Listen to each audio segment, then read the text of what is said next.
After returning to the LEM to load equipment, they moved to a nearby location to set up a science station similar to those left on previous missions. With the establishment of these experiments, a network of scientific stations was achieved which would allow triangulation of events and give us the ability to locate precisely the origin of lunar events. As they worked, one of their instructions was to throw the packings as far as possible from the site. Dave Scott. I'll give you a demonstration here, Joe. Roger. Right on. Here, Joe. Spectacular demonstration. Oh, well, enough of that. Lovely. What was that a demonstration of, by the way? It started out to be of gravity, and it wound up being of centrifugal force, I think. Using an electric drill, Scott sank a tube into the lunar soil, into which a probe would be placed to measure heat flow in the lunar material. The difficulty in drilling would delay placement of the second probe until the next day.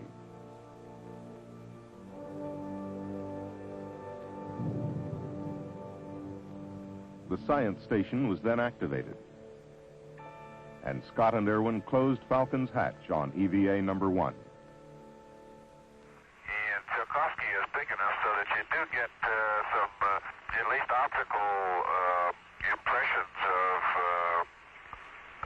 the central peak being higher than the ridges, but I think it's just because the basin is 60 miles above the moon, Al Warden orbited in the command module Endeavour, operating experiments, his observations adding to the wealth of scientific data already accumulated.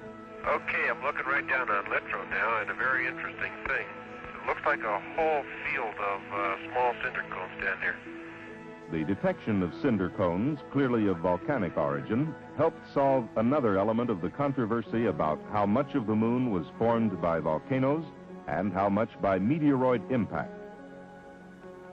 Warden was operating a series of experiments in the scientific instrument module. These included a mapping camera to shoot lunar features and simultaneously the star field for accurate location of these features, a panoramic camera, a laser altimeter for accurate topographical mapping, and a series of experiments to analyze the chemical makeup of the lunar crust. In the estimation of a number of scientists, this orbital research station would provide the most important information collected during the mission. Okay, down the ladder to the plains of Hadley. August 1st, Scott and Irwin prepared for their second day on the moon. And as Scott checked the inoperative forward steering of the rover, You know what I bet you did last night, Joe? You let some of those Marshall guys come up here and fix it, didn't you? It works, Dave? Yes, sir. It's working, my friend. Beautiful. their destination was the base of the Apennine front. Here they hoped to find some of the basic substance of the lunar highlands. As we drive up sun here, I can see Mount Hadley, and the linear patterns in it are really remarkable. Then they began the physical sampling of the Apennine front, stopping at 4 craters in their traverse. Oh, boy. It's a nice little crater, isn't it? It sure is. Okay, Jimmy, let's go to work. Roger. Look at that. Almost see twinning in there. Guess what we just found? I think we found what we came for. Crystal and rock, huh? Yes, sir. You better believe it. To the untrained eye, it looked like just another rock. But its large crystals, formed in pairs called twinning, showed it to be a section of primal lunar crust, formed during the earliest history of the solar system, not obliterated by billions of years of impacts and lava flows. It was a key to many mysteries. Was the early lunar crust molten?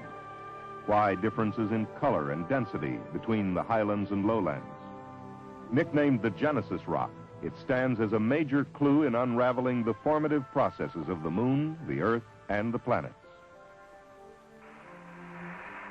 Make this bag number 196 a special bag. Yes, sir. Joe, this crater is a gold mine. And there might be diamonds in the next one. Yeah, babe. Then we saw another practical use of television in lunar exploration. And Dave, you're going to want to cinch up Jim's collection bag probably before you go much longer. It's coming very loose there. Okay. Coming very loose. Let me do it right now, Joe, so we don't forget it. Roger, we sure don't want to lose that one. I don't know what we'll do without you, Joe. Okay, Jim, let's get on a rover and head back to Havre. Gee, it's nice to sit down in it. Oh, it is. Okay, and we're on our tracks. Roger. And follow them home. There's sure a lot of neat rocks in Dune. Too bad we can't spend some more time. On your next trip. Yeah, next trip, you're right. Making me seasick. What do you expect traveling on the Mare? They returned to the science station where Scott once more manned the drill to place the second heat flow probe and later to get a deep core sample. The difficulty in drilling was shown by Scott's hands, which would carry bruised fingernails from his efforts for several weeks after the mission. Okay, Dave, take heart. You've got just 1 minute of drilling left. Okay, we made a little money, didn't we? Hand over fist. It was time to get back into the LEM and end EVA-2. The drill and attached sections were left in the ground for removal during the next day's traverse. On Earth, scientists pored over data from the television, from the astronauts' descriptions, and from the orbiting experiments. The 1,400 photographs the crew would return would themselves constitute a major scientific legacy. Lunar exploration was achieving a new maturity. We are now exploring to test new hypotheses, and the pieces were fitting together. One scientist, when asked why he didn't sit down and rest after an around-the-clock session, replied, "I can't. I'm too excited." Oh, it's nice to be outside where you can stretch a little bit. Okay. Head to the site. Yeah, I'll meet you out there. Out to the drill. We last left our friend. Now it's our friend, huh? Yes, it is. If we could just get our shoulder under that. Okay. Their first stop was at the drill they had left during the second EVA. This core tube was the deepest sample ever collected from the moon, perhaps the deepest we would ever get.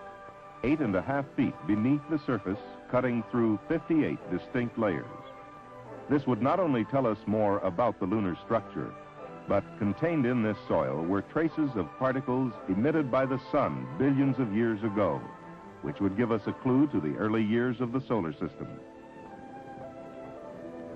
But now it was time to leave the core tubes to be picked up later and head west-northwest to the rim of Hadley Rill.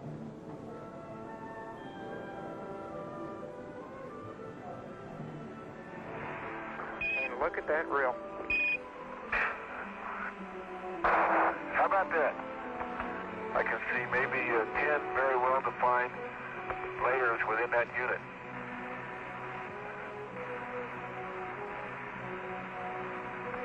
Hang on. Yeah. All right. Yeah. Very soft there. I stumbled over that rock.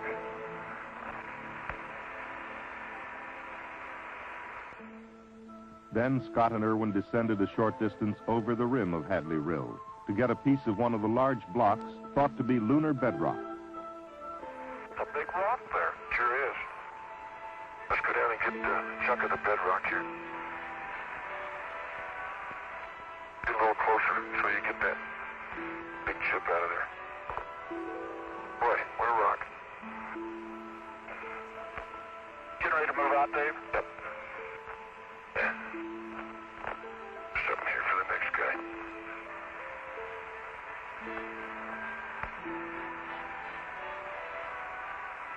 Okay, hop on and we'll get on with it here.